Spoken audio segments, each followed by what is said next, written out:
తెలంగాణలో రేవంత్ రెడ్డి పరిపాలన విధానం మీకు ఏ విధంగా అనిపిస్తుంది? బయట తిరిగే వాళ్ళకి బాగుందమ్మా, ఆ, మాలాంటి వాళ్ళకి లోటు బాగుంది. ఎందుకని కేసీఆర్ ప్రభుత్వం ఉన్నప్పుడు ఎలా ఉంది, ఇప్పుడు ప్రస్తుతం రేవంత్ రెడ్డి ప్రభుత్వం ఉన్నాక ఏ విధంగా ఉంది? నాకంతా ఒకలాగానే అనిపిస్తుంది. ఆ, అయితే ఫ్రీ బస్ ఉంచడం కరెక్టా, తీసేయడం కరెక్టా?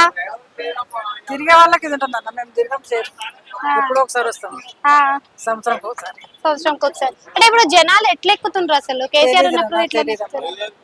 ఉం. నేను కేసీఆర్ బయట ఎక్కువ ఉన్నప్పుడు తిరగను, నాకు తెలియదు. అదే కేసీఆర్ ఉన్నప్పుడు మనకి డబుల్ బెడ్రూమ్లు అన్నాడు.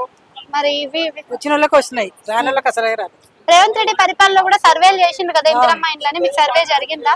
మాకు జరిగింది కానీ వచ్చిన వాళ్ళకి వచ్చినాయని మాకు రాలేదు. సర్వే అనేది కరెక్ట్ గా చేశారా? తెలియదు నన్ను, ఫోటో దింపుకోవడం కానీ చేసారు అవి.